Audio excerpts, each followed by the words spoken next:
എല്ലാവർക്കും നമസ്കാരം. സായനാഥൻ വളരെ നേരത്തെ തന്നെ എന്നോട് പറഞ്ഞ് ഏൽപ്പിച്ചിരുന്നു ഇതിന് പങ്കെടുക്കണം എന്നുള്ളൊരു കാര്യം. പക്ഷേ അതിനനുസരിച്ചൊരു ഗൗരവത്തിൽ ഞാൻ പ്രിപ്പയർ ചെയ്തിട്ടില്ല എന്നുള്ളത് ഞാൻ ആദ്യം പറയുകയാണ്. കഴിഞ്ഞ ദിവസം ശിവശങ്കരൻ മാഷ്ടെ മരണവും അതിനോടനുബന്ധിച്ചുള്ള കാര്യങ്ങളും ഒക്കെ ആയിട്ട് വല്ലാത്തൊരു ഇമോഷണൽ ബ്ലോക്കിലായിരുന്നു. അതുകൊണ്ട് വേണ്ടത്ര ഒരു ഓർഗനൈസ്ഡ് ആയിട്ട് സംസാരിക്കാൻ എനിക്കിന്ന് കഴിയുമെന്ന് എനിക്ക് തന്നെ സംശയമുണ്ട്. എല്ലാവരും അത് ക്ഷമിക്കുമെന്ന് കരുതുന്നു. പൊതുപരീക്ഷകൾ എന്നുള്ളത് ഇന്നൊരു പൊതുവായ കാര്യമാണ്. 10ാം ക്ലാസ് മുതൽ അങ്ങോട്ട് നോക്കിയാൽ +2 ആയാലും അതിനുശേഷം പ്രൊഫഷണൽ കോഴ്സുകളിലേക്കാണ് പണ്ടൊക്കെ നമ്മൾ ഒരു പൊതുപരീക്ഷകൾ പിന്നീട് പറയാം. പക്ഷെ അത് മാറി ഇന്നൊരുവിധം എല്ലാ കോഴ്സുകൾക്കും, നമ്മുടെ ഡിഗ്രി കോഴ്സുകൾക്ക് പോലും സാധാരണ നമ്മൾ പറയുന്ന ഡിഗ്രി കോഴ്സുകൾക്ക് പോലും നല്ല കോളേജുകളിൽ കിട്ടണമെങ്കിൽ ഇന്ന് എക്സാമുകൾ എഴുതി, കോമ്പറ്റേറ്റീവ് എക്സാമുകൾ എഴുതി പാസ്സായി തന്നെ കിട്ടണമെന്ന് പറയുന്നൊരവസ്ഥയുണ്ട്. അവിടുന്ന് അങ്ങോട്ട് പോയി കഴിഞ്ഞ് കഴിഞ്ഞാൽ പിന്നെ എന്താ പറയുക, ഇപ്പോൾ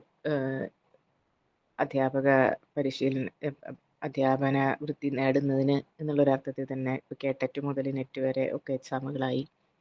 അവിടുന്ന് പോയാൽ PhD ചെയ്യുന്നതിന് പോലും ഇപ്പോൾ നെറ്റ് എക്സാം എഴുതണം എന്ന് പറയുന്നൊരു സാഹചര്യം ഇപ്പോൾ ഇംപ്ലിമെൻ്റ് ചെയ്യപ്പെട്ടു.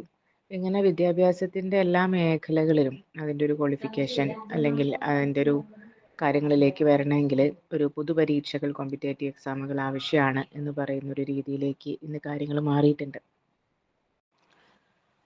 അതിൽ പലപ്പോഴും കുട്ടികളുടെ പ്രിപ്പറേഷനേക്കാൾ കൂടുതൽ ഈ പറയുന്നത് പോലെ രക്ഷിതാക്കളുടെ ഒരു വേവലാതി കൂടിയിട്ടുണ്ട് എന്ന് എപ്പോഴും ആൾക്കാരുടെ ഇടയിൽ ഒരു സംസാരമുണ്ട്. ചിലപ്പോഴൊക്കെ നമുക്ക് തോന്നിയിട്ടുമുണ്ട്.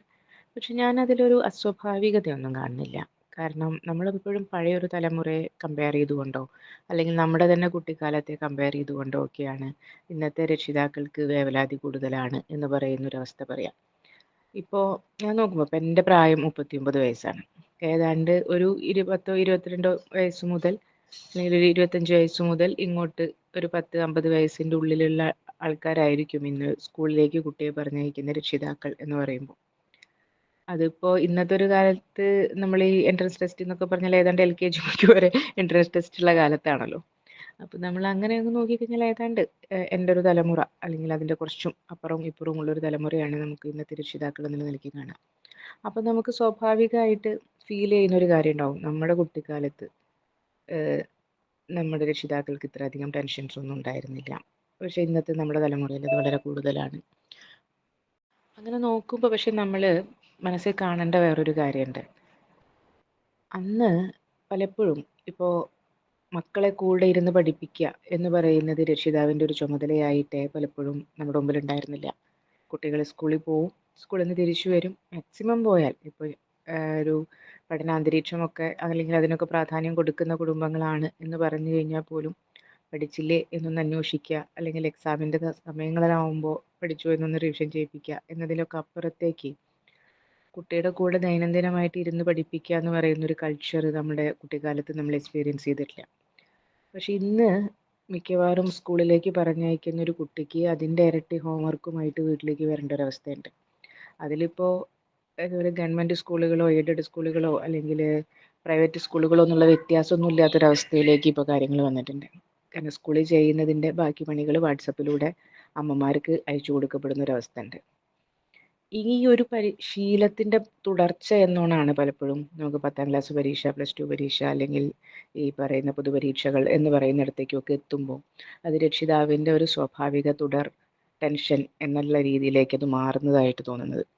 കാരണം ഒറ്റയ്ക്ക് പഠിക്കുക എന്ന് പറയുന്നൊരു ശീലം പഴയൊരു കാലത്തൊക്കെ നമ്മൾ പറയുകയാണെങ്കിൽ ഒരു ഹൈസ്കൂൾ കാലൊക്കെ എത്തുന്നതോടുകൂടി ശരിക്കും കുട്ടിയുടെ സ്വയം പഠനം തുടങ്ങാനുള്ള പ്രായമായി. അതിപ്പോൾ സൈക്കോളജിക്കലി നമ്മൾ നിർത്തിയാലും നമ്മൾ ജനറലി നമ്മളൊന്ന് പറയുകയാണെങ്കിൽ ഇപ്പോൾ ഒരു 6 വയസ്സ് വരെ കുട്ടികൾ ശരിക്കും ഔപചാരിക വിദ്യാഭ്യാസം ചെയ്യേണ്ടതില്ല എന്ന് നമ്മൾ പറയും. പക്ഷെ കുട്ടി വീടിനകത്ത് നിന്ന് തന്നെ പലപ്പോഴും നമ്പറുകളായാലും അല്ലെങ്കിൽ നിറങ്ങളായാലും ഷേപ്പുകളായാലും ഒക്കെ അതിൻ്റെ പ്രാഥമികമായിട്ടുള്ള കാര്യങ്ങളൊക്കെ കുട്ടികൾ സ്കൂളിലെത്തുന്നതിന് മുമ്പേ പഠിച്ചിരിക്കുകയും ചെയ്യും. എന്നാൽ ഒരു 4ാം ക്ലാസ് 5ാം ക്ലാസ് വരെയൊക്കെ പലപ്പോഴും ടീച്ചർമാരുടെ വളരെ ക്ലോസ് ആയിട്ടുള്ള ഒബ്സർവേഷനും ശ്രദ്ധയും ഒക്കെ ഉണ്ടെങ്കിലേ കുട്ടികൾക്ക് ചിലപ്പോൾ പഠിക്കാൻ പറ്റുള്ളൂ എന്ന് പറയുന്നൊരവസ്ഥ ഉണ്ടാവും. വീട്ടിൽ വന്നാലും ഈ ഹോംവർക്ക് ചെയ്തോ അല്ലെങ്കിൽ ഇത് ചെയ്തോ എന്നൊക്കെ ചിലപ്പോൾ രക്ഷിതാവിൻ്റെ ഒരു ചോദ്യങ്ങളും കൂട്ടിരിപ്പുകളൊക്കെ ചിലപ്പോൾ ആവശ്യം വരും. പക്ഷെ ഒരു ഹൈസ്കൂൾ കാലമൊക്കെ എത്തുന്നതോടെ കുട്ടികളുടെ സ്വയം പഠനത്തിന് വേണ്ട പ്രായവും പക്വതയും ശരിക്കും അവർക്കായിട്ടുണ്ട്. പക്ഷെ എല്ലാ വിഷയത്തിലും ഒരുപോലെ പഠിക്കണം, എല്ലാ വിഷയത്തിനും മെച്ചപ്പെട്ട മാർക്ക് പഠിക്കണം, ടോട്ടൽ പെർസെൻറ്റേജ് കൂടുന്നത് അപ്പോഴാണ് അങ്ങനെ വരുമ്പോഴേ നമുക്ക് അടുത്തൊരു സ്കൂളിൽ ഒരു കോളേജിൽ നമ്മൾ ഉദ്ദേശിക്കുന്ന സബ്ജക്റ്റിൽ നമുക്ക് അഡ്മിഷൻ കിട്ടുള്ളൂ എന്നൊക്കെ പറയുന്ന രീതിയിൽ എക്സാം എന്നുള്ളത് ഒരു കോമ്പറ്റേറ്റീവ് ഫാക്ടറായി മാറിയപ്പോഴാണ്, കോമ്പറ്റേറ്റീവ് എന്ന് പറഞ്ഞാൽ പോലെ ഒരു തരത്തിൽ പറഞ്ഞ കോമ്പറ്റീഷൻ ആയി മാറിയതിൻ്റെ ഭാഗമാണ് പലപ്പോഴും രക്ഷിതാവ് അടുത്തിരുന്ന് തന്നെ പഠിപ്പിക്കുക എന്ന് പറയുന്ന ഒരു അവസ്ഥ ഇത്ര പ്രബലപ്പെട്ടതെന്ന് തോന്നുന്നു. പക്ഷെ ഇതിൻ്റെ ഒരു ബാക്കി എന്ന് പറയുന്നത് സ്വാഭാവികമായും രക്ഷിതാവിൻ്റെ ആശങ്കകൾ കുട്ടിയുടെ ഉടനീളം, കുട്ടിയുടെ എല്ലാ പ്രായത്തിലും കുട്ടിയെ പിന്തുടരുന്നു എന്ന് പറയുന്ന ഒരു അവസ്ഥയുണ്ട്. ഇപ്പോഴത്തെ ഒരവസ്ഥ എന്ന് പറയുമ്പോൾ പലപ്പോഴും കുട്ടിയുടെ 10ാം ക്ലാസ്സിൽ, ഇപ്പം നമ്മൾ ആദ്യത്തെ പൊതുപരീക്ഷ എന്നുള്ള രീതിയിൽ നമ്മൾ കാണുമ്പോൾ ഒരു 10ാം ക്ലാസ് പരീക്ഷയുടെ ഒരു സമയത്താണെങ്കിൽ പോലും കുട്ടിക്ക് എന്തൊക്കെ ഹോംവർക്കുകളുണ്ട്, കുട്ടി എന്തൊക്കെ പഠിക്കാനുണ്ട്, കുട്ടിക്ക് എന്തൊക്കെയാണ് പറഞ്ഞു കൊടുക്കേണ്ടത്, എങ്ങനെയാണ് പറഞ്ഞു കൊടുക്കേണ്ടത് എന്നുള്ളതൊക്കെ പലപ്പോഴും രക്ഷിതാവിന് വാട്സപ്പിലേക്ക് നിർദ്ദേശങ്ങൾ വരുന്ന അവസ്ഥയുണ്ട്. രക്ഷിതാക്കളാവട്ടെ കുട്ടിയുടെ ഓരോ പരിമിതികളും ഓരോ പ്രശ്നങ്ങളും അധ്യാപകരിലേക്ക് ഇതേ മീഡിയയിലൂടെ തന്നെ തിരിച്ചും പറയുന്നുണ്ട്. സത്യത്തിൽ അധ്യാപകരും രക്ഷിതാക്കളും തമ്മിൽ കുട്ടിയുടെ വിദ്യാഭ്യാസവുമായി ബന്ധപ്പെട്ട് വളരെ സർഗാത്മകമായിട്ടുള്ള ചർച്ചകൾ ഉണ്ടാവുകയും പരസ്പരം അറിയുകയും ഒക്കെ ചെയ്യേണ്ടത് വളരെ നല്ല കാര്യമാണ്.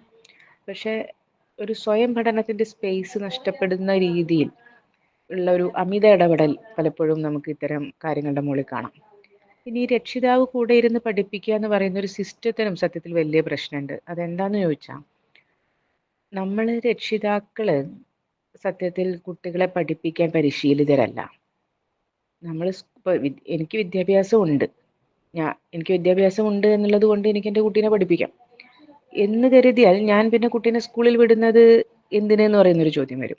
ഓഫ് കോഴ്സ് കുട്ടീനെ സ്കൂളിൽ വിടുന്നത് നമ്മൾ ഈ സബ്ജക്റ്റ് പഠിക്കാൻ വേണ്ടി മാത്രമല്ല, സോഷ്യലൈസേഷൻ മുതൽ അല്ലെങ്കിൽ പല സമൂഹങ്ങളിൽ നിന്നുള്ള കുട്ടികളുമായിട്ടുള്ള ഇടപഴകുന്നതിലൂടെ ഒരു മനുഷ്യനായി തീരുക പറയുന്ന പ്രോസസ്സ് ഉണ്ട് എന്നൊക്കെ നമ്മൾ പറയുമ്പോഴും സ്വാഭാവികമായിട്ടും അക്കാദമിക് പരിശീലനം അല്ലെങ്കിൽ പഠനം എന്ന് പറയുന്നത് സ്കൂളിൽ പറഞ്ഞയക്കുന്നതിൻ്റെ ഒരു പ്രധാന കോറായ ഭാഗം തന്നെയാണ്.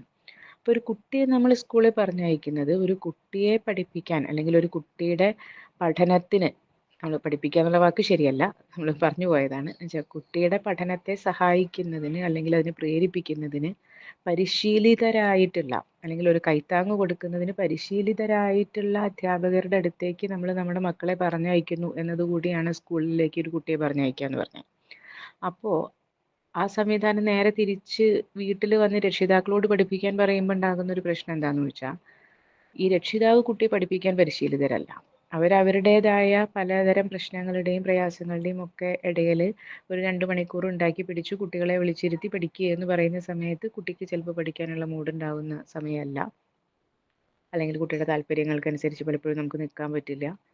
അപ്പോൾ അവിടെ ഞാൻ ഇത്രയും പ്രശ്നങ്ങളുടെ ഇടയിൽ നിന്ന് ഞാനൊരു സമയം ഉണ്ടാക്കി വരുമ്പോൾ ഇവന് വിളിച്ചാൽ വന്നാൽ എന്താണ്, ഇവൾക്ക് വിളിച്ചാൽ വന്നാൽ എന്താന്ന് പറയുന്ന പ്രഷർ അമ്മയ്ക്കും, ഇപ്പുറത്ത് നമുക്കൊരു സ്വാതന്ത്ര്യമില്ല, നമുക്കൊരു മൂടില്ല, നമ്മുടെ താല്പര്യത്തിനൊരു പരിഗണനയില്ല, ഇങ്ങനെ ഒരു സമയത്ത് എന്തിനു എന്നെ പിടിച്ച് പഠിപ്പിക്കാൻ ഇരുത്തുന്നു എന്ന് പറയുന്നൊരു പ്രശ്നം കുട്ടിയും ഒരുപോലെ അനുഭവിക്കുന്ന ഒരു പ്രശ്നമുണ്ട്.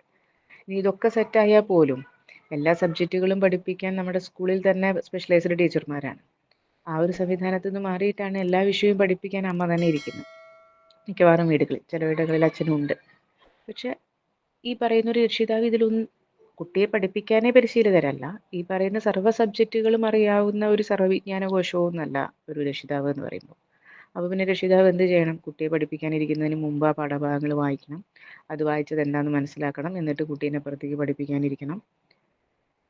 ഈ പറയുന്ന അധിക ഭാരം പലപ്പോഴും കുട്ടിയുടെ വിദ്യാഭ്യാസത്തിൻ്റെ അധിക ഭാരം പലപ്പോഴും ഇന്ന് ചുമക്കുന്നത് രക്ഷിതാക്കളാണ്.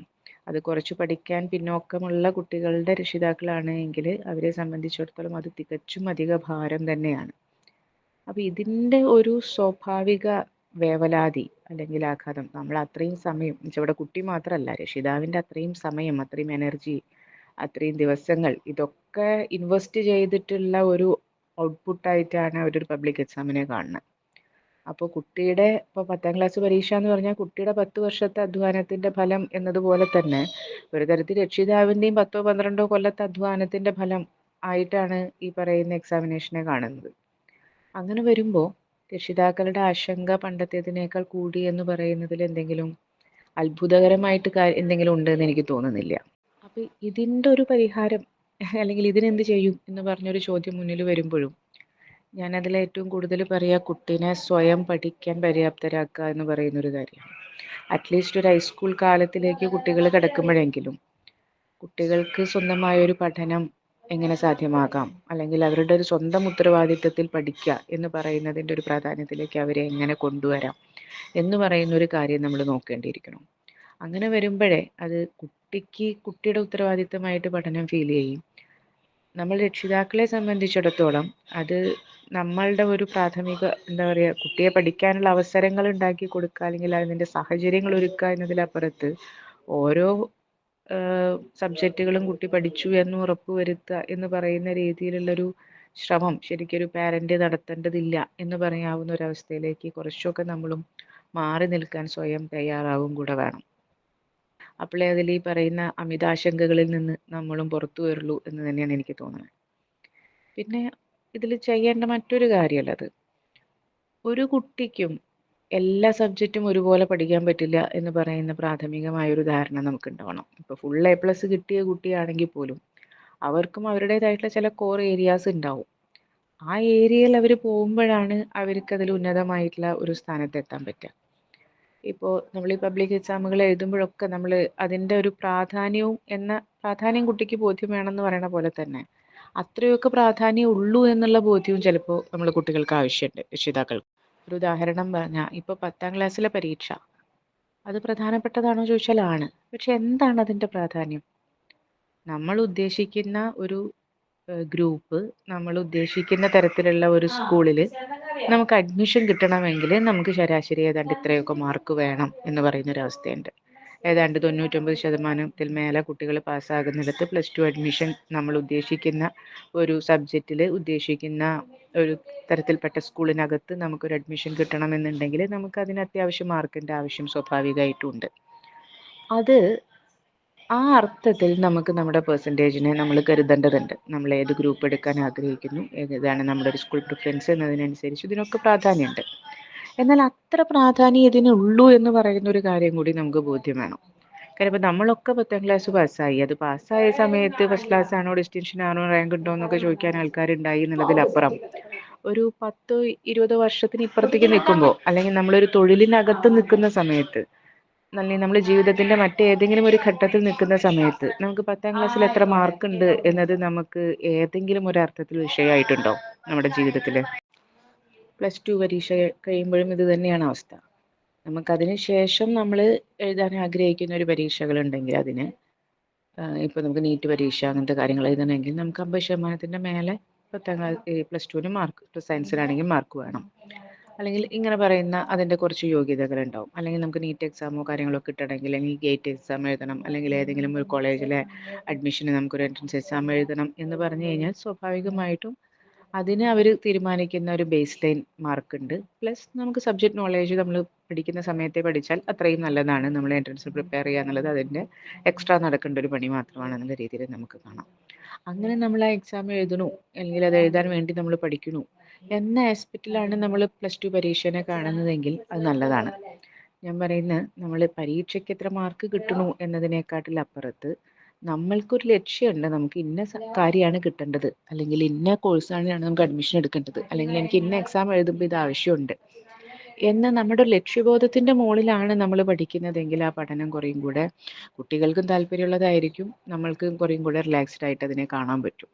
നേരെ മറിച്ച് ഇതിൻ്റെ മാർക്ക് എന്ന് പറയുന്ന ഒരൊറ്റ സാധനത്തിലേക്ക് നമ്മൾ കണ്ണു വയ്ക്കുമ്പോഴാണ് പലപ്പോഴും ഇത് പ്രശ്നത്തിലാവുക. അപ്പം ഞാൻ വളരെ ഇതായിട്ട് നിങ്ങളുടെ അടുത്തൊരു ഒരു കാര്യം സംസാരിക്കാം. ഇപ്പം നമ്മളൊരു ഡോക്ടറെ കാണാൻ വേണ്ടി പോകണം. നമുക്കൊരു ഡോക്ടറെ നമ്മൾ കാണാൻ വേണ്ടി പോകുമ്പോൾ നമ്മൾ എന്താ നോക്കാറ് ഡോക്ടറുടെ? ഇപ്പം നമുക്ക് എല്ല് പൊട്ടിയിട്ടാണ് നമ്മൾ പോകണമെന്നുണ്ടെങ്കിൽ നമ്മൾ ആ ഡോക്ടർ അതിൻ്റെ സ്പെഷ്യലൈസേഷൻ ചെയ്ത ഒരാളാണോ എന്ന് നമ്മൾ നോക്കുമായിരിക്കും. നമ്മൾ ഹാർട്ടിന് വയ്യ എന്ന് തോന്നുമ്പോഴും, കണ്ണിന് വയ്യ എന്ന് തോന്നുമ്പോഴും, കാലിൽ എല്ല് പൊട്ടി എന്ന് പറയുമ്പോഴും നമ്മൾ ഒരേ ഡോക്ടറെ പോയി കാണുന്ന കാലമൊക്കെ കഴിഞ്ഞു അല്ലേ? കാർഡിയോളജിസ്റ്റ് ആണോ അല്ലെങ്കിൽ ഓർത്തോളജിസ്റ്റ് ആണോ എന്നൊക്കെ നമ്മൾ നോക്കിയിട്ടാണ് നമ്മൾ പോകുന്നത്. അവർക്ക് അതിൽ MD ഉണ്ടോ, ഇനി അതിൻ്റെ മേലെ വേറെ എന്തെങ്കിലും സ്പെഷ്യലൈസേഷൻ ഉണ്ടോ എന്നൊക്കെ നമ്മൾ ചിലപ്പോൾ ബോർഡ് വായിച്ചിട്ടോ അല്ലെങ്കിൽ ഇതാക്കിയിട്ടോ ഒക്കെ നോക്കുമായിരിക്കും. പക്ഷെ ഇദ്ദേഹം എത്ര തവണ നീറ്റ് എഴുതിയിട്ടാണ് MBBSന് അഡ്മിഷൻ കിട്ടിയത് എന്ന് നമ്മൾ ആരെങ്കിലും നോക്കാറുണ്ടോ? അല്ലെങ്കിൽ അദ്ദേഹം ഈ MBBS പാസ്സാകുന്നത് ഏതെങ്കിലും പേപ്പർ ബാക്കോട് കൂടിയിട്ടാണോ അല്ലയോ എന്ന് നമ്മൾ എപ്പോഴെങ്കിലും നോക്കാറുണ്ടോ? ഒരാൾ IAS പരീക്ഷ എഴുതി, IAS റാങ്കിലുള്ള ഒരു വ്യക്തിയാണ്. അദ്ദേഹം എത്ര തവണ എൻട്രൻസ് എഴുതിയിട്ടാണ് ക്ലിയർ ചെയ്തതെന്ന് നമ്മൾ എപ്പോഴെങ്കിലും നോക്കാറുണ്ടോ? ഞാൻ പറയുന്നത് പലപ്പോഴും നമ്മൾ ഈ കോമ്പറ്റേറ്റീവ് എക്സാം എന്ന് പറഞ്ഞ് അതിന് അല്ലെങ്കിൽ ഇത്തരം പൊതുപരീക്ഷകളുടെ പേരിൽ നമ്മൾ ഈ ഓവർ സ്ട്രെയിൻ കൊടുക്കുമ്പോൾ മറന്നു പോകുന്ന ചില കാര്യങ്ങളാണത്. എന്നുവെച്ചാൽ നമ്മളൊരു പ്രൊഫഷണലിൽ എത്തിക്കഴിഞ്ഞാൽ അല്ലെങ്കിൽ നമ്മളൊരു ജോലിയിൽ എത്തിക്കഴിഞ്ഞാൽ പലപ്പോഴും നമ്മൾക്ക് അതിനുള്ള ക്വാളിഫിക്കേഷൻ എന്താണ് എന്നതിനപ്പുറത്തേക്ക് അതിനെക്കുറിച്ച് അതിലപ്പുറമുള്ള കാര്യങ്ങൾ പലപ്പോഴും ആൾക്കാർ അന്വേഷിക്കാറൊന്നുമില്ല.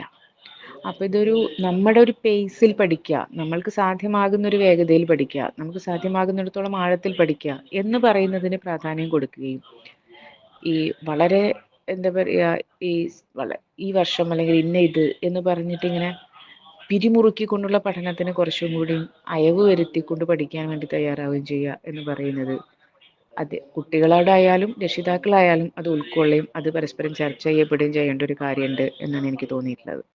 ഇനി നമ്മുടെ ഒരു പ്രൊഫഷൻ്റെ ഉള്ളിലേക്ക് അല്ലെങ്കിൽ അങ്ങനത്തെ ഒരു കാര്യത്തിൻ്റെ ഉള്ളിലേക്ക് നമ്മൾ കടക്കുമ്പോഴുള്ള ഒരു കാര്യം, നമ്മൾക്ക് ഒരു ജോലി വേണമെന്ന് എപ്പോഴാണ് എന്തുകൊണ്ടാണ് നമ്മൾ ആഗ്രഹിക്കുന്നത്? ഞാൻ ഇങ്ങനെ സംസാരിക്കാൻ വെച്ചാൽ നമ്മുടെ പൊതുപരീക്ഷകളുടെ ഒരു പൊതു സ്വഭാവം 10ാം ക്ലാസ് +2 കഴിയുന്നതോടുകൂടി നമ്മൾ ഒരു തൊഴിൽ തേടുന്ന ജനതയായിട്ട് ഇന്ന് മാറിയിട്ടുണ്ട് കൂടുതലായിട്ട് കുട്ടികൾ.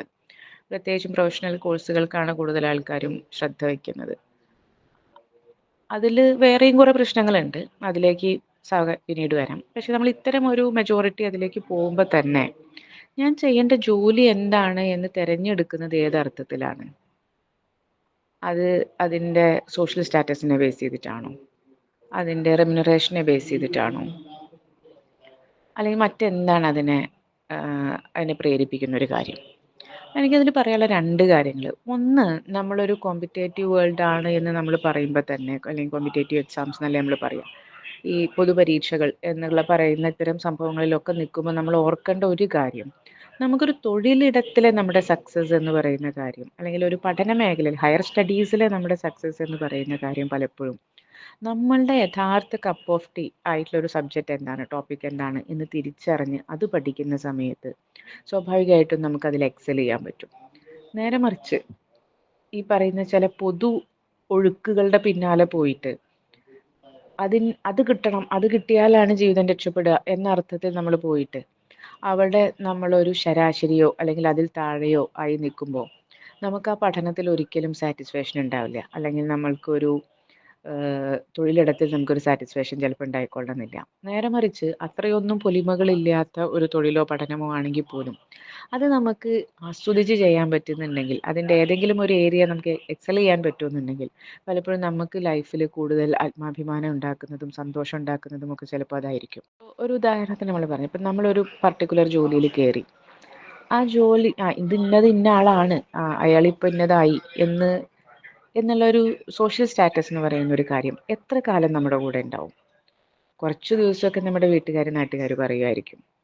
കുറച്ച് കാലം കഴിയുമ്പോൾ ഇതെല്ലാവർക്കും അറിയാം എന്ന് പറയുമ്പോൾ അതിലാർക്കും ഒരു കൗതുകമൊന്നും ഉണ്ടാവില്ല.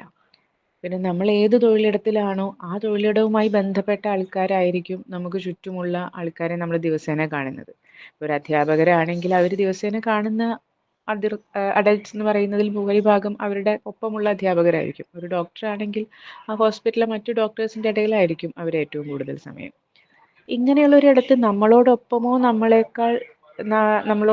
അല്ലെങ്കിൽ ചിലപ്പോൾ നമ്മളെക്കാളോ വിദ്യാഭ്യാസ യോഗ്യതയുള്ള അല്ലെങ്കിൽ ആ ഒരു എക്സലൻസി പ്രൊഫഷണൽ കാണിക്കുന്ന ആൾക്കാരുടെ ഇടയിൽ നമ്മൾ നിൽക്കുമ്പോൾ ഈ പറയുന്ന സോഷ്യൽ സ്റ്റാറ്റസ് എന്ന് പറയുന്ന കാര്യമൊക്കെ നമുക്ക് എത്രത്തോളം എൻജോയ് ചെയ്യാൻ പറ്റും, എത്ര കാലം എൻജോയ് ചെയ്യാൻ പറ്റും? ഇനി റെമ്യൂണറേഷൻ്റെ ഒരു കാര്യം എടുത്താലും അത് നമ്മൾ ഫിനാൻഷ്യലി ഇൻഡിപെൻഡൻ്റ് ആകുന്ന ആദ്യ കാലങ്ങളിലൊക്കെ നമുക്കത് ഉണ്ടാക്കുന്ന ഒരു എക്സൈറ്റ്മെൻറ്റ് ഉണ്ടാവുമായിരിക്കും. അത് കഴിഞ്ഞാൽ നമ്മൾക്ക് ഓൾറെഡി അറിയാം നമുക്കൊരു മാസം ശരാശരി ഇത്ര രൂപയാണ് നമ്മുടെ കയ്യിൽ വരിക ഏതാണ്ട്, അതിന് നമുക്ക് ഏതാണ്ട് എത്രയൊക്കെ ചിലവുണ്ട് എന്നുള്ള കാര്യവും നമുക്കറിയാം. ഇങ്ങനെ വരവ് ചിലവുകളെ കൃത്യമായി കണക്കാക്കാൻ പറ്റാവുന്ന രീതിയിൽ നമ്മളൊരു തൊഴിലിനകത്ത് എത്തിപ്പെട്ടാൽ, വളരെ എക്സൈറ്റിംഗ് ആയിട്ടുള്ള ചില ബിസിനസ്സുകളൊക്കെ ഒഴിച്ചാൽ ബാക്കിയുള്ള പലതിലും നമുക്ക് ഈ പറയുന്ന വലിയ അപ്പ് ആൻഡ് ഡൗൺസുകളൊന്നും പ്രതീക്ഷിക്കാനില്ലാത്ത ഒരു ശരാശരി ഇംഗത്തിൻ്റെ ഉള്ളിലായിരിക്കും നമ്മൾ നിൽക്കുക. അതിൻ്റെ വരവും ചിലവും നമുക്കറിയാം എന്ന് പറയുന്നിടത്ത് ഒരു കാലം കഴിഞ്ഞ് കഴിഞ്ഞാൽ ഇതിലിപ്പോൾ ഇത്ര എക്സൈറ്റഡ് ആയിട്ടുള്ള ഒരു കാര്യം എന്താ? സാലറി കൂടുന്നതിനനുസരിച്ച് സ്വാഭാവികമായിട്ട് ക്വാളിറ്റി ഓഫ് ലൈഫ് കൂടുമായിരിക്കും. ഈ ക്വാളിറ്റി ഓഫ് ലൈഫ് മെയിൻറ്റെയിൻ ചെയ്യാൻ വേണ്ടി നമ്മൾ നമ്മുടെ കയ്യിൽ കിട്ടുന്ന പൈസ അതിനനുസരിച്ച് നമ്മൾ ചിലവാക്കുകയും ചെയ്യും. ദെൻ അതേതാണ്ട് എത്രത്തോളം എന്ന് നമുക്കറിയാം. ഒരു ടൈം കഴിഞ്ഞ് കഴിഞ്ഞാൽ അതിൽ വലിയ എക്സൈറ്റ്മെൻ്റ് ഒന്നും നമുക്ക് ഉണ്ടാവില്ല. പിന്നെ എന്താണ് ഒരു തൊഴിലിൽ അല്ലെങ്കിൽ ഒരു മേഖലയിൽ നമ്മളെ ഒരു സുദീർഘമായ കാലം പിടിച്ചു നിർത്തുന്നത്? ഇപ്പോൾ ഒരാൾ 10, 25, 27 വയസ്സിൽ ഒരു ജോലിക്കകത്ത് കയറിയാൽ ഒരുപക്ഷെ അവരുടെ വരുന്ന 10, 30 വർഷത്തെ അവരുടെ സമയം, അവരുടെ ഇന്റലിജൻസ്, അവരുടെ ഇമോഷൻസ് അല്ലെങ്കിൽ അവരുടെ അനുബന്ധ പഠനങ്ങളൊക്കെ ആയിട്ട് ഇൻവെസ്റ്റ് ചെയ്യുന്നത്. ഇങ്ങനെ നമ്മുടെ ഇതിൻ്റെയൊക്കെ ഇൻവെസ്റ്റ്മെന്റ് നമ്മൾ മിക്കവാറും ആ തൊഴിലിടത്തിലാണ്. പലപ്പോഴും ആ തൊഴിലിടത്തിനെ ഡിപ്പെൻഡ് ചെയ്തുകൊണ്ടായിരിക്കും നമ്മുടെ ഫാമിലിയുടെ റണ്ണിങ് പോലും നടക്കുന്നത്. അപ്പോൾ ആ ഒരു അർത്ഥത്തിൽ നമ്മൾ നോക്കി കഴിഞ്ഞ് കഴിഞ്ഞാൽ നമ്മുടെ ഒരു ഏറ്റവും ഒരു നിറഞ്ഞ യൗവനത്തിൻ്റെ കാതലായ കാലം മുഴുവൻ നമ്മുടെ ശാരീരികവും മാനസികവും വൈകാരികവും ബുദ്ധിപരവും ഒക്കെ ആയിട്ടുള്ള ഇൻവെസ്റ്റ്മെന്റ് നടക്കുന്നത്, നമ്മുടെ സമയത്തെ ഇൻവെസ്റ്റ്മെന്റ് ചെയ്യുന്ന ഈ ഒരു തൊഴിലിടത്തിൽ നമുക്ക് ഹാപ്പി ആയിട്ടിരിക്കാൻ എന്ത് വേണം? അത് യഥാർത്ഥത്തിൽ നമ്മൾ ആ തൊഴിൽ ചെയ്യുന്നു എന്ന് പറയുന്ന പ്രോസസ്സ് ഇറ്റ്സെൽഫ് നമ്മളെ ഹാപ്പി ആക്കിയിരിക്കണം. ആ പ്രോസസ്സിൽ നിന്ന് നമുക്കൊരു ആഹ്ലാദം കണ്ടെത്താൻ പറ്റണം. അതുള്ളിടത്തെ നമുക്ക് വലിയൊരു കാലം സന്തോഷമായിട്ട് ആ തൊഴിൽ ചെയ്തുകൊണ്ട് നമുക്ക് ജീവിക്കാൻ പറ്റും. അത് നമ്മളൊരു പടവ് എടുക്കുന്ന ജോലിയായാലും, ഒരു ഡോക്ടറുടെ ജോലിയായാലും, ഒരു ഡ്രൈവറുടെ ജോലിയായാലും, ഇത് നമ്മൾ ചെയ്യുന്നത് എന്ത് തരത്തിൽപ്പെട്ട ജോലിയായാലും, ഒരു അധ്യാപകന്റെ ജോലിയായാലും, ഏത് തരത്തിൽപ്പെട്ട ജോലിയായാലും, ഒരു ക്ലർക്കിന്റെ ജോലിയായാലും, ഈ പറയുന്ന തൊഴിലിൻ്റെ ആ പ്രോസസ്സിനെ നമുക്ക് സ്വയം ഇഷ്ടപ്പെടാൻ പറ്റിയാൽ മാത്രമേ നമുക്ക് സുദീർഘമായ ഒരു കാലം ആ അതുമായി ബന്ധപ്പെട്ട ഒരു കാര്യത്തിൻ്റെ മുകളിൽ നമുക്ക് പിടിച്ചു നിൽക്കാൻ പറ്റും. അല്ലെങ്കിൽ അതിൽ സ്വയം നമുക്കൊരു ആഹ്ലാദം, സംതൃപ്തി കണ്ടെത്താൻ പറ്റും. നമ്മളതായി തീർന്നു എന്നതിൽ നമുക്ക് എന്തെങ്കിലും ഒരു ഉള്ളിൻ്റെ ഉള്ളിൽ നിന്നൊരു ഹാപ്പിനെസ്, ആ ഒരു പൈസ വാങ്ങിക്കുന്നു എന്ന് പറയുന്നതിനപ്പുറത്തേക്ക് നമുക്ക് കണ്ടെത്താൻ പറ്റും. സത്യത്തിൽ അങ്ങനെ ജീവിക്കുമ്പോഴാണ് നമുക്ക് സംതൃപ്തിയോട് കൂടി ജീവിക്കാൻ പറ്റുക.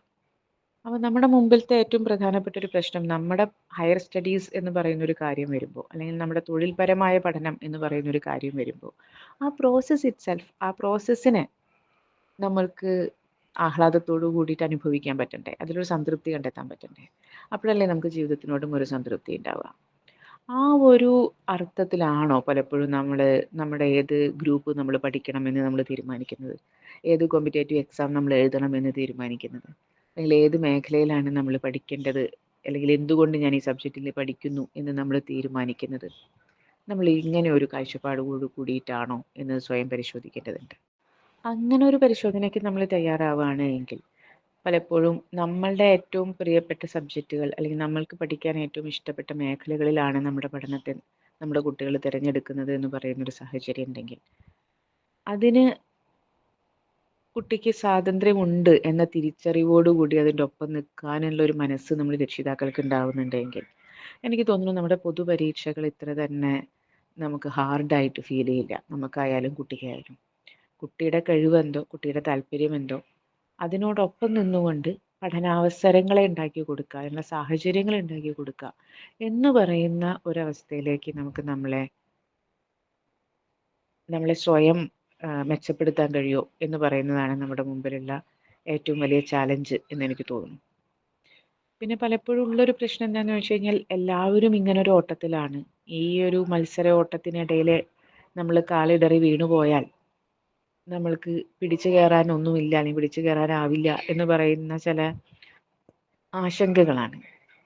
പക്ഷെ എനിക്ക് പലപ്പോഴും തിരിച്ചൊരു തോന്നലും കൂടെ ഉണ്ടായിട്ടുണ്ട്. അങ്ങനെ ഇല്ല എന്ന് ഞാൻ തീർത്തു പറയല്ല. പലപ്പോഴും അങ്ങനെ വീണു പോയവർക്ക് എഴുന്നേറ്റ് നിൽക്കാൻ പറ്റുന്ന രീതിയിൽ സജ്ജീകരിക്കപ്പെട്ട ഒരു സമൂഹമാണോ നമ്മുടെ, അല്ലെങ്കിൽ അങ്ങനെ വീണു പോകുന്നവരോട് എത്രത്തോളം ഒന്ന് നിന്ന് പിന്നിലേക്ക് കൈനീട്ടി കൊടുത്ത് അവരെ എഴുന്നേൽപ്പിച്ച് കൂടെ നടത്താൻ തയ്യാറുള്ള ഉള്ള ഒരു മനസ്സുണ്ട് നമ്മുടെ സമൂഹത്തിന് എന്നുള്ള ചോദ്യങ്ങളൊക്കെ കൂടി വരിക തന്നെയാണ്. അതിപ്പോൾ ഈ പറയുന്ന പോലെ എന്താ പറയുക, ഒരു ഗ്ലോബലൈസേഷൻ്റെ അല്ലെങ്കിൽ നമ്മുടെ ഒരു പൊതുമേഖലയിൽ നിന്ന് നമ്മുടെ തൊഴിൽ മേഖലകളും നമ്മുടെ വിദ്യാഭ്യാസ മേഖലകളും ഒക്കെ പൊതുമേഖലകളിൽ നിന്ന് പരമാവധി പിന്നോട്ട് പോവുക എന്ന് പറഞ്ഞാൽ പലപ്പോഴും അത് മറ്റൊരു തരം ഡിസ്ക്രിമിനേഷനെ കൂടി സൃഷ്ടിക്കുന്നുണ്ട് എന്ന് നമുക്ക് കാണാതിരിക്കാൻ പറ്റില്ല. പക്ഷെ എങ്കിൽ പോലും വീണു പോവുക എന്ന് പറയുന്ന സ്വാഭാവികത കൂടി ചേർന്നതാണ് മനുഷ്യർ എന്ന് നമ്മളൊക്കെ എങ്കിലും കാണാൻ പറ്റും കൂടി വേണമല്ലോ. വീണിടത്ത് നിന്ന് എണീറ്റ് നിന്ന് നടക്കാനുള്ള ഊർജം കൊടുക്കുക എന്ന് പറയുന്നതാണല്ലോ ഇവിടെ പ്രധാനപ്പെട്ട കാര്യം. പക്ഷെ ആ ഒരു അർത്ഥത്തിലൊക്കെ നമ്മൾ നോക്കുമ്പോൾ ഞാൻ വീണ്ടും പറയുന്ന ഒരു കാര്യം അതാണ്, എല്ലാവരും ഓടുന്ന ഒരു ഓട്ടത്തിൻ്റെ പിന്നാലെ ഓടിയിട്ടല്ല, നമ്മൾ ഓടേണ്ടത് എവിടേക്കാണ് എന്ന് നമ്മൾ തിരിച്ചറിയും. നമ്മൾക്ക് ആ പ്രവൃത്തിയിൽ നിന്നൊരു ആഹ്ലാദം കണ്ടെത്താൻ കഴിയുമെന്ന് ഉറപ്പുവരുന്നൊരിടത്തിന് വേണ്ടി പ്രിപ്പയർ ചെയ്യാനും നമ്മൾ തയ്യാറാവുകയാണ് എങ്കിൽ എനിക്ക് തോന്നുന്നു കുട്ടികൾക്ക് കുറേയും കൂടി ഈസി ആയിട്ട് സമാധാനപരമായിട്ട് അവരുടെ വഴികൾ തിരഞ്ഞെടുക്കാൻ പറ്റുകയും നമുക്ക് അത് ആസ്വദിക്കാൻ പറ്റുകയും ചെയ്യുമെന്ന് തോന്നുന്നു. അപ്പോൾ ആ ഒരു അർത്ഥത്തിൽ നമ്മൾ എങ്ങനെ മെച്ചപ്പെട്ട് നിൽക്കാം എന്ന് പറയുന്ന ഒരു കാര്യം കൂടി നമ്മൾ സ്വയം നോക്കേണ്ടതുണ്ട്. പിന്നെ എപ്പോഴും ഈ പൊതുപരീക്ഷകളെ സംബന്ധിച്ച് പറയുന്ന ഏറ്റവും എന്താ പറയുക ബേസ് ലൈൻ ആയിട്ടുള്ളൊരു കാര്യം എന്ന് പറയുന്നത് അത്തരം പരീക്ഷകൾ അതിന് ശേഷമുള്ള ഒരു അഡ്മിഷന് വേണ്ടി ഉള്ളതാണ്. ഒരുപക്ഷെ അതിന് വേണ്ടി മാത്രം ഉള്ളതാണ്. അതിനുശേഷം അതിന് എത്രത്തോളം പ്രാധാന്യമുണ്ട് എന്ന് പറയുന്നത് ഓരോ എക്സാമിൻ്റെ സമയത്തും നമ്മൾ ഒന്ന് കൂട്ടിയും കഴിച്ചും നോക്കേണ്ടതുണ്ട്. അപ്പം അങ്ങനെ പ്രാധാന്യം ഉള്ളതാണെങ്കിൽ അതിന് ആ ഗൗരവം കൊടുക്കണം. ആ പ്രാധാന്യമുള്ളതല്ലെങ്കിൽ അതിന് അത്രയൊക്കെ പ്രാധാന്യം കൊടുത്താൽ മതി എന്ന ഒരു തിരിച്ചറിവ്, ആ ഒരു ഡിസ്ക്രിമിനേഷൻ പവർ നമുക്ക് ഉണ്ടായിരിക്കുക എന്ന് പറയുന്നത് പ്രധാനപ്പെട്ട കാര്യമാണ് എന്ന് തോന്നുന്നു പൊതുപരീക്ഷകളെ സംബന്ധിച്ച്. പിന്നെ നമ്മളിതിന് പ്രിപ്പയർ ചെയ്യുന്ന സമയത്ത് ഒരു കുട്ടിക്ക് വേണ്ടി നമുക്ക് എന്ത് ചെയ്തു കൊടുക്കാം എന്നത് തീർച്ചയായും ഒരു രക്ഷിതാവിനെ സംബന്ധിച്ചിടത്തോളം രക്ഷിതാവിൻ്റെ മുമ്പിലത്തെ വലിയ ആശങ്കയും പരിഗണനയൊക്കെയാണ്. അപ്പം അതിൽ നമ്മൾ പറയുന്ന ഒരു പ്രധാനപ്പെട്ട കാര്യം എന്താണെന്ന് വെച്ച് കഴിഞ്ഞാൽ ഈ എക്സാമിൻ്റെ സമയം അല്ലെങ്കിൽ അതിൻ്റെ സാഹചര്യങ്ങളൊക്കെ വരുമ്പോൾ പഠിക്കാൻ വേണ്ട ഒരു അന്തരീക്ഷം വീട്ടിലുണ്ടാവുക എന്ന് പറയുന്നത് പ്രധാനപ്പെട്ട കാര്യമാണ്. ഏതർത്ഥത്തിലെന്ന് ചോദിച്ചു കഴിഞ്ഞാൽ ഇപ്പോൾ നമ്മൾ ഫോണിൽ ആണ് കുട്ടിയോട് ഫോൺ നോക്കാതെ പഠിക്കുക എന്ന് പറയുന്നു, നമ്മൾ ടി വി വെച്ചിട്ടുണ്ട് കുട്ടിയോട് ഇരുന്ന് പഠിക്കുക എന്ന് പറയുന്നു എന്ന് പറയുന്ന ഒരു അന്തരീക്ഷം ഉണ്ടാവുമ്പോൾ അത് എത്രത്തോളം ഒരു ജസ്റ്റിഫയബിൾ ആണ് എന്ന് നമ്മൾ തന്നെ ഒന്ന് സ്വയം നോക്കിയാൽ നല്ലതായിരിക്കും. കുട്ടിക്ക് പഠിക്കാൻ വേണ്ട ഒരു ഗാർഹിക അന്തരീക്ഷം അവിടെ ഉണ്ടോ? സൈലൻ്റ് ആയിട്ടിരിക്കാവുന്ന, കുട്ടിക്ക് ശ്രദ്ധ കൊടുക്കാൻ കഴിയാവുന്ന ഒരു അന്തരീക്ഷം നമ്മൾ ഒരുക്കിയിട്ടുണ്ടോ? നമുക്ക് നോക്കാം. കുട്ടിയുടെ കൂടി താല്പര്യത്തിനനുസരിച്ച് കൊണ്ടൊരു പഠന സമയം ക്രമീകരിക്കാൻ പറ്റിയിട്ടുണ്ടോ എന്ന് നമുക്ക് നോക്കാം. കുട്ടി അത് സ്വയം ചെയ്യുന്നില്ലെങ്കിൽ നമുക്ക് ചില ഗൈഡൻസുകളോ കാര്യങ്ങളോ ഒക്കെ നമുക്ക് കൊടുത്തു നോക്കാം. ഇപ്പോൾ അതിലിപ്പോൾ രാവിലെ എണീറ്റിട്ട് പഠിക്കുന്ന തിരക്കാരുണ്ടാവും, രാത്രി എണീറ്റിട്ട് പഠിക്കുന്ന തിരക്കാരുണ്ടാവും. ഇതിലേത് സമയത്താണ് കുട്ടിയുടെ കൺവീനിയൻ്റ് ആയിട്ടുള്ള സമയം, കുട്ടിക്ക് എപ്പോഴാണ് പഠിക്കാൻ വേണ്ട സമയം വേണ്ടത്? അപ്പോൾ കുട്ടി എന്താണ് ആഗ്രഹിക്കുന്നത്? കുട്ടി ആ സമയം ഇരുന്ന് പഠിക്കുന്നുണ്ടെങ്കിൽ കുട്ടി നമ്മളിൽ നിന്ന് എന്താണ് ആഗ്രഹിക്കുന്നത്? നമ്മൾ കൂടെ ഇരിക്കണമെന്നാണോ ആഗ്രഹിക്കുന്നത്? അല്ല നമ്മൾ അപ്പുറത്താണെങ്കിലും നമ്മൾ അവിടെ വീട്ടിലൊരു അന്തരീക്ഷം സൈലൻ്റ് ആയിരിക്കണം എന്നുള്ളതാണോ കുട്ടിയുടെ ഡിമാൻഡ്? അല്ല കുട്ടിക്ക് ആ സമയത്ത് എന്തെങ്കിലും കഴിക്കാനോ അല്ലെങ്കിൽ വേറെ എന്തെങ്കിലും കാര്യങ്ങളൊക്കെ വേണമെന്നാണോ കുട്ടിയുടെ ഡിമാൻഡ്? അവർക്ക് സ്വന്തമായൊരു പഠന സ്ഥലം വേണം എന്നതാണോ കുട്ടിയുടെ ഡിമാൻഡ്? ഞാൻ ഇത് പറയുന്ന കാര്യം കുട്ടിക്ക് ഇതൊക്കെയാണ് വേണ്ടത് എന്ന് നമ്മൾ തീരുമാനിക്കുന്നതിന് പകരം നമ്മൾ പഠനമുറിയുണ്ട്, പഠനമേശയുണ്ട്, ടൈം ടേബിൾ ഒരുക്കിയിട്ടുണ്ട്, ഞാൻ ഭക്ഷണം കൊണ്ടു കൊടുക്കണം, ഞാൻ കൂടെ ഇരിക്കുന്നുണ്ട്, ഇതൊക്കെ എൻ്റെ ഉത്തരവാദിത്തങ്ങളായി ഞാൻ കണ്ട് ചെയ്യുന്നു എന്നതിലപ്പുറം കുട്ടി എന്താണ് ആഗ്രഹിക്കണമെന്ന് പറയുന്ന ഒരു കാര്യത്തെ അന്വേഷിക്കുക എന്ന് പറയുന്നത് പ്രധാനപ്പെട്ട കാര്യമാണ്. കാരണം ഈ പറയുന്ന എല്ലാ സൗകര്യങ്ങൾക്കിടയിലും ചില കുട്ടികൾ ചിലപ്പോൾ നമ്മളോട് വന്നിട്ട് പറയുന്നുണ്ട്, ഇങ്ങനെ ഒപ്പം വന്നിരിക്കേണ്ട കാര്യമൊന്നുമില്ല, പക്ഷെ നീ പഠിച്ചോ എന്നൊന്ന് ചോദിച്ചാൽ നല്ലതായിരുന്നു, അല്ലെങ്കിൽ പഠിക്കാൻ എന്തെങ്കിലും ബുദ്ധിമുട്ടുണ്ടോ, പഠിച്ചാൽ മനസ്സിലാവായുണ്ടോ എന്നൊന്ന് രക്ഷിതാവ് ചോദിച്ചാൽ നല്ലതായിരുന്നു എന്നൊക്കെ പറയുന്ന ചില കുട്ടികളുണ്ട്. അല്ലെങ്കിൽ ചില സമയത്ത് നമ്മളിത് കഴിഞ്ഞിട്ട് കിടക്കുന്ന സമയത്ത് ഒന്ന് കൂടെ വന്ന് കടന്നിട്ടുണ്ടെങ്കിൽ എന്ന് ഞാൻ ചിലപ്പോൾ ആഗ്രഹിക്കാറുണ്ട്, വല്ലാണ്ട് ലോൺലി ആയിട്ട് പോണ പോലെ തോന്നാറുണ്ട് എന്ന് പറയുന്ന കുട്ടികളുണ്ട്. ഞാൻ പറയുന്നതിൽ ഇത്രയേ ഉള്ളൂ, യഥാർത്ഥത്തിൽ പഠിക്കാൻ വേണ്ടിയിട്ടുള്ള ഒരു അന്തരീക്ഷം എന്ന് നമ്മൾ കരുതുന്ന കുറേ കാര്യങ്ങൾ ചെയ്തു കൊടുക്കുക എന്നതിലപ്പുറത്തേക്ക് കുട്ടിക്ക് എന്താണ് ഡിമാൻഡ് എന്ന് പറയുന്നൊരു കാര്യത്തെ കേൾക്കാനും അത് നമ്മളാൽ സാധ്യമാണെങ്കിൽ അത് ചെയ്തു കൊടുക്കാനും, നമുക്കത് സാധ്യമാവില്ലെങ്കിൽ എന്തുകൊണ്ടത് സാധ്യമാവില്ല എന്ന് കുട്ടിയെ ബോധ്യപ്പെടുത്താനും അതിനെന്തെങ്കിലും അൾട്ടർനേറ്റീവ്സ് നമുക്ക് നിർദ്ദേശിക്കാനും ഒക്കെ ഉണ്ടെങ്കിൽ എനിക്ക് തോന്നുന്നു അത് കുറച്ചും കൂടിയും ഒരു സംവാദാത്മകമായി കുട്ടിക്ക് നമ്മുടെ സപ്പോർട്ട് ബോധ്യപ്പെടുന്നതിനും നമുക്ക് തന്നെയും നമ്മൾ എന്താണ് പുതിയ തലമുറ നമ്മളോട് ആവശ്യപ്പെടുന്നത് എന്ന് മനസ്സിലാക്കാനും നമ്മളെ സഹായിക്കുന്ന ഒരു കാര്യമായിട്ട് വരും എന്നാണ് എനിക്ക് തോന്നുന്നത്. ഇനി കുട്ടിക്ക് ഏതെങ്കിലും രീതിയിലൊരു മാനസികമായിട്ടുള്ള ബുദ്ധിമുട്ടുണ്ട് എന്നുള്ളൊരർത്ഥം വരികയാണെങ്കിൽ പലപ്പോഴും കുട്ടികൾ പഠിക്കണില്ല എന്ന് നമ്മൾ പറയുന്നതിൻ്റെ പിന്നിൽ പലപ്പോഴും കുട്ടികളുടെ ചില ആൻസൈറ്റികൾ ഉണ്ടാവാം. അല്ലെങ്കിൽ ചിലപ്പോൾ വളരെ ഈ കൗമാരകാലത്താണ് പലപ്പോഴും ഡിപ്രഷൻ്റെയൊക്കെ ചില ബേസിക് വേവ്സുകൾ ആൾക്കാരിൽ ഉണ്ടായി തുടങ്ങും. പലപ്പോഴും ആ രീതിയിൽ എന്തെങ്കിലും മൂഡ് ഡിസോർഡേഴ്സോ കാര്യങ്ങളോ വരുമ്പോൾ, പ്രത്യേകിച്ച് ഡിപ്രഷൻ ടൈപ്പുള്ള കാര്യങ്ങളൊക്കെ വരുന്ന സമയത്ത് നമ്മൾ പറയുന്ന മടി, അലസത എന്നൊക്കെ നമ്മൾ മടി എന്ന് നമ്മൾ മുദ്ര കുത്തുന്ന പല കാര്യങ്ങളും ചിലപ്പോൾ അവർക്കത് സാധിക്കുന്നില്ല എന്ന് പറയുന്നൊരു പ്രശ്നം വരും. വളരെ ഡീമോട്ടിവേറ്റഡ് ആയി പോവുക, അല്ലെങ്കിൽ ഒന്നിനോടും വലിയ കമ്മിറ്റ്മെൻറ്റ് തോന്നാതിരിക്കുക എന്നൊക്കെ പറയുന്ന രീതിയിൽ ഒരു ലോ മൂഡിലേക്ക് കുട്ടികൾ പോകാൻ വളരെ സാധ്യതയുള്ള ഒരു കാലം കൂടിയാണ്. ഇതൊട്ടും പ്രൊഡക്റ്റീവ് അല്ലാതെ ആയിട്ട് പോകാൻ സാധ്യതയുള്ള ഒരു കാലം കൂടിയാണ്.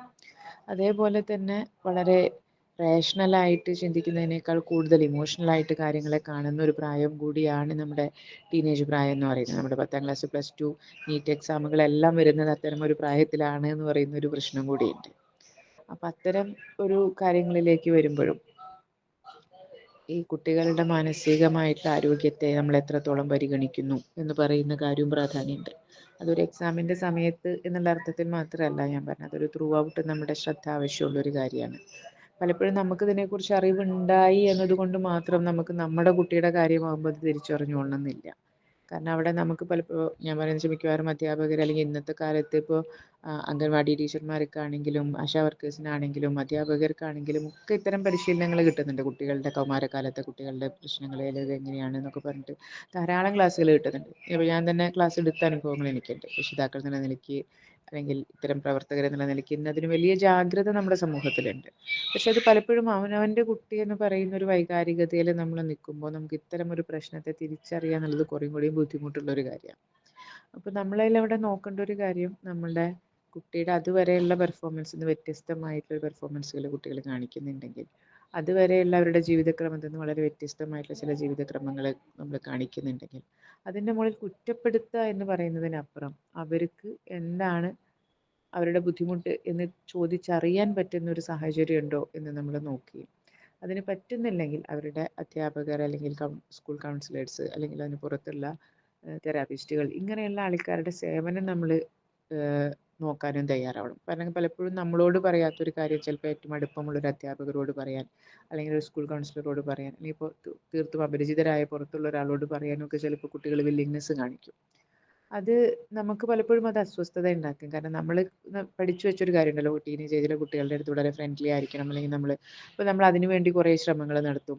നമ്മളെ അടുത്ത് കുട്ടികൾ അതുവരെ എല്ലാ കാര്യങ്ങളും പറഞ്ഞിരുന്നു, പെട്ടെന്ന് കുട്ടികൾ നമ്മുടെ അടുത്ത് കാര്യങ്ങൾ പറയാതാവുന്നു എന്നൊക്കെ പറയുന്നത് ഒരു പാരന്റിന് പലപ്പോഴും കോംപ്ലക്സ് ഉണ്ടാക്കും.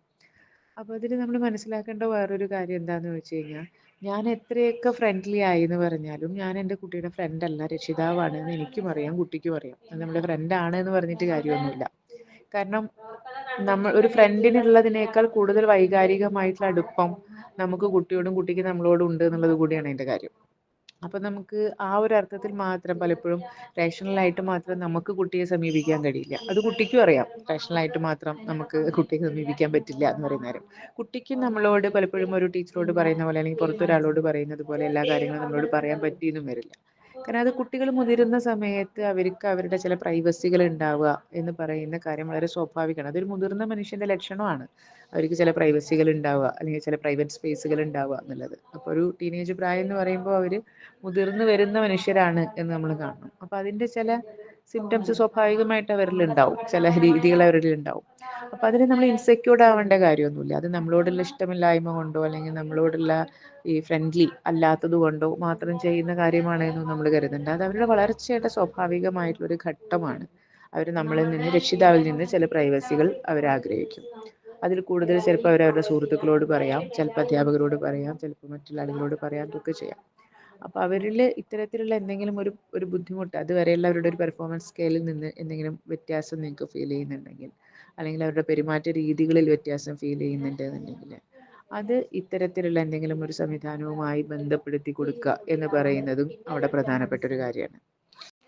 പിന്നെ രക്ഷിതാക്കളുടെ സംബന്ധിച്ചും പറയാനുള്ളൊരു കാര്യം എന്താണെന്ന് വെച്ച് കഴിഞ്ഞാൽ, ഈ കുട്ടികളുടെ വിദ്യാഭ്യാസം എന്ന് പറയുന്നതിനപ്പുറത്തേക്ക് എന്തെങ്കിലുമൊക്കെ ചില വ്യക്തിപരമായിട്ടുള്ള ലക്ഷ്യങ്ങളും ഗോളുകളും പ്രവർത്തനങ്ങളും ഒക്കെ രക്ഷിതാക്കൾ എന്നുള്ള മുതിർന്ന മനുഷ്യർ എന്നുള്ള നിലയ്ക്ക് നമ്മൾക്ക് ഉണ്ടാവുന്നതും നല്ലതാണ് എന്ന് പലപ്പോഴും തോന്നാറുണ്ട്. കാരണം പല രക്ഷിതാക്കളോടും നമ്മൾ സംസാരിക്കുമ്പോൾ കുട്ടി 10ാം ക്ലാസ്സിലാണ്, കുട്ടി പ്ലസ് ടുവിലാണ്, അല്ലെങ്കിൽ കുട്ടിക്ക് നീറ്റ് എക്സാമാണ് എന്ന് വന്നു കഴിഞ്ഞ് കഴിഞ്ഞാൽ പിന്നെ ജീവിതത്തിൽ ഈ കുട്ടിക്ക് പഠിക്കുന്നതിന് കാവലിരിക്കുക എന്നതല്ലാണ്ട് മറ്റെല്ലാ ഉത്തരവാദിത്തങ്ങളും മറ്റെല്ലാ താല്പര്യങ്ങളും മാറ്റി വെച്ചിരിക്കുന്ന രക്ഷിതാക്കളെ നമ്മൾ കാണാറുണ്ട്. പലപ്പോഴും നമ്മൾ കരുതാതെ നമ്മൾ കുട്ടിക്ക് വേണ്ടി ചെയ്യുന്ന എന്തോ വലിയ സേവനമാണ് എന്നുള്ള അർത്ഥത്തിലായിരിക്കും. പക്ഷെ അതിൻ്റെ മറ്റൊരു വശം, കുട്ടിക്ക് അത് അങ്ങനെ തന്നെയാണോ എന്ന് നമ്മൾ പലപ്പോഴും അന്വേഷിക്കണം എന്ന് പറയുന്ന ഒരു കാര്യം കൂടിയുണ്ട്. അതിൻ്റെ ഒപ്പം നമ്മളെ സംബന്ധിച്ചാണെങ്കിലും ഈ കുട്ടിക്ക് അത് ആവശ്യമാണ് എന്ന് വന്നു കഴിഞ്ഞാൽ പോലും നമ്മളൊരു മുതിർന്ന വ്യക്തി മറ്റ് ഒരു ഡ്യൂട്ടീസും ചെയ്യാതെ, അല്ലെങ്കിൽ നമുക്ക് താല്പര്യമുള്ള, അല്ലെങ്കിൽ നമ്മളതുവരെ ചെയ്തിരുന്ന, അല്ലെങ്കിൽ നമ്മുടെ ആരോഗ്യം വെച്ച് പ്രായം വെച്ച് നമുക്ക് ചെയ്യാവുന്ന മറ്റൊരു കാര്യങ്ങളും ചെയ്യാതെ നമ്മൾ ഇതിലേക്ക് മാത്രമായിട്ട് ഒതുങ്ങി നമ്മളിരിക്കുന്നു. വീട്ടിലെ ജോലികൾ എങ്ങനെയെങ്കിലും ചെയ്ത് തീർക്കുന്നു. പിന്നെ കുട്ടിയുടെ ഇതുമായി ബന്ധപ്പെട്ടുള്ള കാര്യങ്ങൾക്കായിട്ട് അതിനുള്ള സൗകര്യങ്ങൾ ഒരുക്കി കൊടുക്കുന്നതിനായി മാത്രം നമ്മൾ നമ്മുടെ സമയം ചെലവഴിക്കുന്നു എന്ന് പറയുന്ന രീതിയിൽ ഇരിക്കുന്ന ഒരുപാട് രക്ഷിതാക്കളെ എനിക്കറിയാം. ഞാൻ ആ ഒരു അർത്ഥത്തിൽ മനസ്സിലാക്കിക്കൊണ്ട് തന്നെ പറയുകയാണ്. അത് പലപ്പോഴും നമ്മുടെ രക്ഷിതാവ് എന്നുള്ള നിലയ്ക്കുള്ള നമ്മുടെ സ്ട്രെസ് ലെവൽ ഒരുപാട് കൂട്ടുന്ന കാര്യമായിരിക്കും. കാരണം നമ്മൾ ചെയ്യുന്നത് നമ്മൾ കുട്ടിക്ക് വേണ്ടിയിട്ട് ചെയ്യുന്ന വലിയൊരു സേവനമാണ് എന്നുള്ള അർത്ഥത്തിലൊക്കെയാണ് നമ്മൾ കാണുക. പിന്നെ നമ്മൾ തന്നെ എന്ത് ചെയ്യുമെന്ന് വെച്ച് കഴിഞ്ഞാൽ, നമ്മൾ ഇത്രയൊക്കെ ചെയ്തിട്ട് കുട്ടിക്ക് നേരെ വണ്ണം പഠിച്ചില്ല, അല്ലെങ്കിൽ നമ്മൾ ചെയ്യാവുന്ന ഇത്രയൊക്കെ നമ്മൾ ഒരുക്കിയിട്ട് കുട്ടി അതിന് വേണ്ടത്ര പ്രാധാന്യം നൽകുന്നില്ല, കുട്ടി വേണ്ടത്ര ശ്രദ്ധിക്കുന്നില്ല, അവർ അത്ര ആത്മാർത്ഥമായിട്ട് അതിന് ഇത് കൊടുക്കുന്നില്ല, നമ്മൾ ഇതൊക്കെ ചെയ്യുന്നു എന്നിട്ട് കുട്ടി എന്താണ് ഇങ്ങനെ എന്ന് പറയുന്ന രീതിയിലേക്ക് നമ്മൾ നമ്മുടെ ഇഷ്ടത്തിന് ത്യജിക്കുന്നതൊക്കെ നമ്മളുടെ ആ ത്യാഗത്തിൻ്റെ ഇൻവെസ്റ്റ്മെന്റിന്റെ ഫലം കുട്ടി നമുക്ക് പ്രതിഫലമായി തരണം എന്നാഗ്രഹിക്കുന്നത് പോലെയുള്ള ഒരു ചിന്താഗതി നമ്മളിൽ കാണിക്കും. അത് നമ്മൾ പറയും. അത് നമ്മൾ കുട്ടികളും തമ്മിലുള്ള ഒരു ബന്ധത്തിനെ തന്നെ വഷളാക്കുകയൊക്കെ ചെയ്യുന്ന രീതിയിലേക്ക് അത് പലപ്പോഴും മാറിപ്പോവാറുണ്ട്. ഞാനതിൽ പറയാ, നിങ്ങൾ അങ്ങനെ ചെയ്യരുത് ആരെങ്കിലും ചെയ്യുന്നുണ്ടെങ്കിൽ എന്ന അർത്ഥത്തിലാണ് പറയുക. കാരണം ഒരു മുതിർന്ന വ്യക്തിക്ക് മുതിർന്ന വ്യക്തിയുടേതായ മറ്റൊരുപാട് താല്പര്യങ്ങളും പ്രവർത്തനക്ഷമതയും ഒക്കെ ഉള്ള ആൾക്കാരാണ് നമ്മൾ. അപ്പോൾ നമ്മുടെ ഒരു ശ്രദ്ധ കുട്ടിക്ക് വേണം, പരിഗണന കുട്ടിക്ക് വേണം എന്ന് പറയുമ്പോൾ തന്നെ നമ്മളുടേതായിട്ടുള്ള എല്ലാ കാര്യങ്ങളും, അത് അവനവൻ്റെ ഒരു പേഴ്സണൽ ടൈം എന്ന് പറയുന്ന കാര്യം മുതൽ നമ്മുടെ സോഷ്യലൈസേഷനുകളായാലും നമ്മൾക്ക് അത്തരത്തിൽ പങ്കെടുക്കാവുന്ന പരിപാടികളിലോ ഫംഗ്ഷനുകളിലോ പങ്കെടുക്കുന്ന കാര്യങ്ങളായാലും നമ്മുടെ യാത്രകളായാലും നമ്മുടെ ജോലിയായാലും ഇങ്ങനെ പറയുന്ന നമ്മുടേതായിട്ടുള്ള ആസ്വാദന രംഗങ്ങളൊക്കെ നമ്മൾ ഏറിയും കുറഞ്ഞും നമ്മൾ അനുഭവിക്കുക, അല്ലെങ്കിൽ നമ്മളതിൽ പങ്കാളികളാവുക എന്ന് പറയുന്ന കാര്യം വളരെ പ്രധാനപ്പെട്ട ഒരു കാര്യം തന്നെയാണ് എന്നാണ് ഞാൻ പറയാം. പിന്നെ പൊതുപരീക്ഷകൾക്ക് വേണ്ടി തയ്യാറെടുക്കുന്ന കുട്ടികൾക്കും പലപ്പോഴും ഇങ്ങനെ ഒരു പ്രശ്നമുണ്ട്. കാരണം അവർ ഇപ്പോൾ 10ാം ക്ലാസ് പ്ലസ് ടു ഒക്കെ ആണെങ്കിൽ അറ്റ്ലീസ്റ്റ് അവർ ആ ഒരു വർഷം, അല്ലെങ്കിൽ അത് കഴിഞ്ഞാൽ 1-2 വർഷം, അല്ലെങ്കിൽ അറ്റ്ലീസ്റ്റ് ഒരു ലാസ്റ്റ് 3-4 മന്ത്സ് എങ്കിലും വേറെ ഒന്നുമില്ല എന്ന് പറയുന്ന ഒരവസ്ഥയിൽ ഇരിക്കുന്ന ഒരു കണ്ടീഷനുണ്ട്. പലപ്പോഴും അതിന്ന് കഴിഞ്ഞ് ഒരു നീറ്റോ കാര്യങ്ങളോ ഒക്കെ എഴുതുമ്പോൾ ഒരു റിപ്പീറ്റോ റിപ്പീറ്റോ ഒക്കെ വരുന്ന കുട്ടികളാണെന്നുണ്ടെങ്കിൽ അവർ ഒരു ബേസിക് സോഷ്യലൈസേഷൻ സ്കില്ല് പോലും നഷ്ടപ്പെട്ട് ആൻസൈറ്റി ഡിപ്രഷനൊക്കെ അടിച്ചിട്ട് വരുന്ന കുട്ടികളെ നമ്മൾ കാണാറുണ്ട്. കാരണം ഈ പറയുന്ന ഒരു പ്രശ്നമാണ്, അവർക്ക് ഈ പഠനം എന്നതിനപ്പുറത്ത് മറ്റുള്ള എല്ലാറ്റിൽ നിന്നും 10ാം ക്ലാസ് ആണ്, ഇനി അതൊന്നും വേണ്ട. ഇപ്പോൾ 10ാം ക്ലാസ് ആണെങ്കിൽ ആയാൽ പിന്നെ പാട്ട് പഠിക്കാൻ പോകണ്ട, ഡാൻസ് പഠിക്കാൻ പോകണ്ട, കരാട്ടെ പോകണ്ട, അല്ലെങ്കിൽ പോകണ്ട. അതുവരെ അവർ ചെയ്തിരുന്ന എല്ലാ കാര്യങ്ങളും 10ാം ക്ലാസ് ആണ്, പ്ലസ് ടു ആണ്, അല്ലെങ്കിൽ നീറ്റ് എക്സാം ആണ്, ഇതൊക്കെ കട്ട് ചെയ്ത് അങ്ങ് പോവാണ്. ഒരു വ്യക്തിയുടെ നോർമൽ ലിവിങ് സ്പേസ് എന്ന് പറയുന്നത്, അല്ലെങ്കിൽ ഒരു നോർമലായിട്ട് ജീവിക്കാനുള്ള ഒരവസ്ഥ എന്ന് പറയുന്നത് പലപ്പോഴും ഈ എക്സാമുകളുടെ ഭാഗമായിട്ട് രക്ഷിതാക്കളും കുട്ടികളും ഉപേക്ഷിക്കുന്നുണ്ട്. പലപ്പോഴും അത്തരം ഉപേക്ഷകൾ നമ്മളുടെ ഒരു പ്രൊഡക്ടിവിറ്റി കൂട്ടുകയല്ല ചെയ്യുക, വലിയ അളവിൽ കുറയ്ക്കുക ചെയ്യുക. കാരണം നമ്മൾക്ക് ഇത്തരത്തിൽ നമ്മളുടെ ഒരു ശാരീരിക വ്യായാമം കിട്ടുന്ന, മാനസിക വ്യായാമം കിട്ടുന്ന ആക്ടിവിറ്റീസുകളിൽ നമ്മൾ പങ്കെടുത്തുകൊണ്ട് നമ്മൾ പഠിക്കുന്ന സമയത്ത് ചിലപ്പോൾ നമ്മൾ എടുക്കുന്ന എമൗണ്ട് ഓഫ് ടൈം കുറവാണെങ്കിലും ആ ടൈമിനകത്തുള്ള നമ്മുടെ പ്രൊഡക്ടിവിറ്റി കൂടി നിൽക്കും. മറ്റത് നമ്മൾ ചിലപ്പോൾ ഒരു ദിവസം മുഴുവൻ, അല്ലെങ്കിൽ ഒരു ദിവസത്തിൽ 10-14 മണിക്കൂർ ചിലപ്പോൾ നമ്മൾ ഇതിന് മാത്രം ചെലവഴിക്കുന്നുണ്ടായിരിക്കും. പക്ഷെ നമ്മുടെ പ്രൊഡക്ടിവിറ്റി പലപ്പോഴും കുറയുന്നതായിട്ടാണ് നമുക്ക് കാണാൻ പറ്റുക. അപ്പോൾ അതുകൂടി പരിഗണിക്കപ്പെടേണ്ടതുണ്ട് എന്ന് തോന്നുന്നു.